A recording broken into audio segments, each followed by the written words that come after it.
weekend. Oh, that's nice. For today's lesson, we are going to tackle about adjectives. But before that, we will have an activity. Do you want to play a game? Okay, don't get too excited. First, I am going to group you into two. This will be group 1 and this will be group 2. The objectives of this activity are first, to be able to identify adjectives, and second, to be able to use adjectives in a sentence. So our activity for today is Draw Me Now. Each group will have one representative and I will be presenting to them a word. So the representative will think of something he can draw that represents the word, and the members will be the one who will guess the given word. So instead of saying the word, you should use a complete sentence. For example, I have here the word tall. So the representative will think of something he can draw that represents this word. Let's say he draw a tree. The tree is tall, right? Yes. So the members will say, I am tall, rather than simply shouting out words.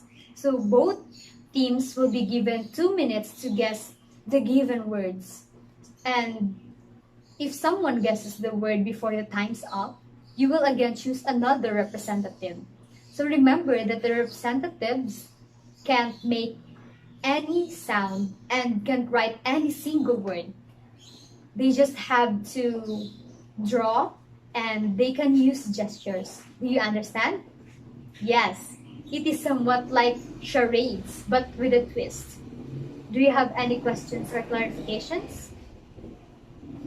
Okay, I think everyone clearly understands the instruction. So let's start.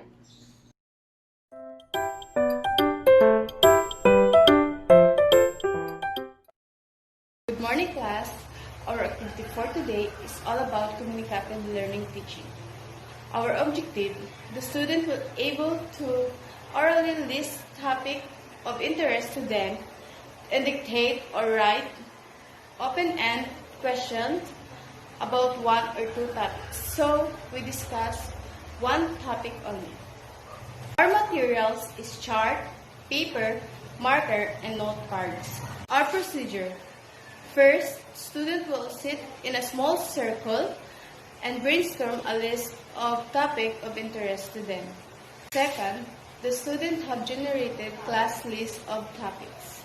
Third, their partners will then share their questions with the group before moving into an individual assessment.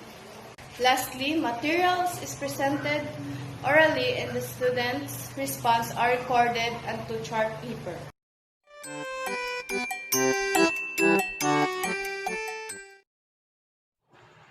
Hello class, how are you all feeling today?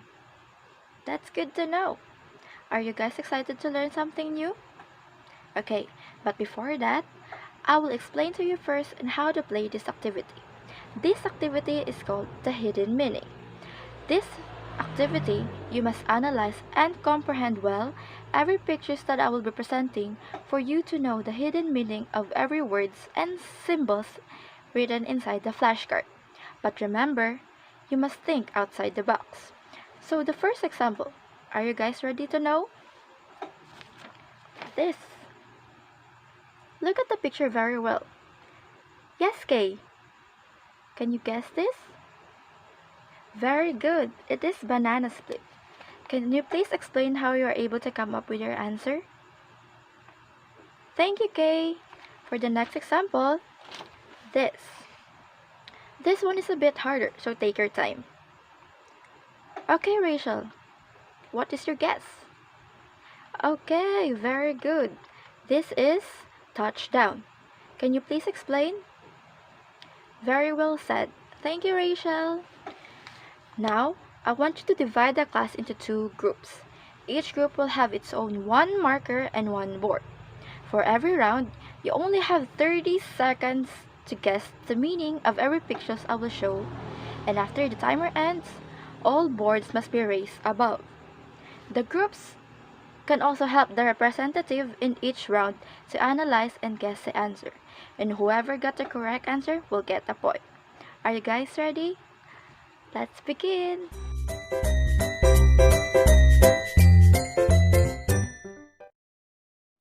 Hello! Good morning, children! Today we will have an activity. The title of our activity is Let's Get Along. And the objective of this study is we should understand key vocabulary, culture, nationality, race, difference, and shelter. Second, write and share information about a peer. And third, compare and contrast themselves with a peer. Okay, let's start.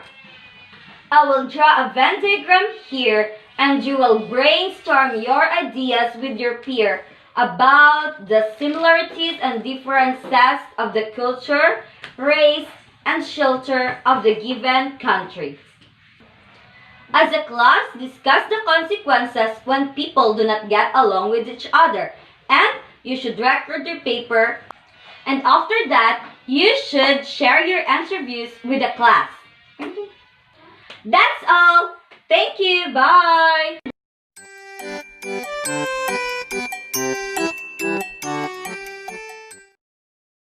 Good morning, class! Today, we have an activity. Have you ever played charades? That's good! Now, we're having a fun game. It was charades with a twist. It was called the guessing game charades. The objectives of this activity, at the end of the lesson, the students will be able to A. Identify the types of communication that is being used in the activity. B. Use only body language, give appropriately what trying to express in the activity. C. Interpret and use own nonverbal communication appropriately. For the start of our activity, the mechanics of the guessing game charades relay. Before starting, skills practiced, body awareness and expression. I will divide the group evenly into two groups and have the group spread out so that they cannot hear the answer of other team. One person will act out a word or phrase without speaking while team is trying to guess the word. Game is over once a team completes the entire list. Class, do you have any question? If none, let's start the game.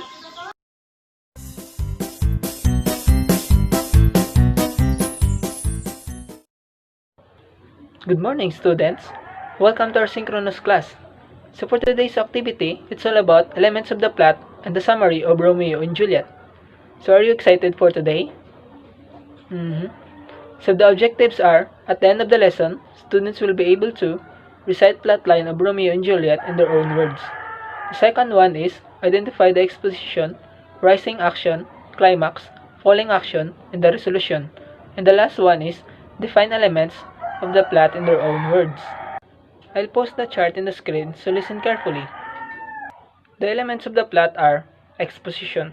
Exposition is beginning of the story where characters and settings are introduced. Second one is rising action, where the main character faces a series of conflicts. The third one is the climax, the most exciting part of the story when we learn the outcome. The fourth one is falling action, events leading to the end of the story. And the last one is resolution, the end of the story. After I explain the elements of plot, you will define elements in your own words and ask you one by one. Each element is explained to me. And for the another activity, it's all about the summary of Romeo and Juliet. The instruction is identify the elements of the plot based on the story and write it in your own paper. Okay, thank you guys for participating in our activity for today. This is all for now. Thank you.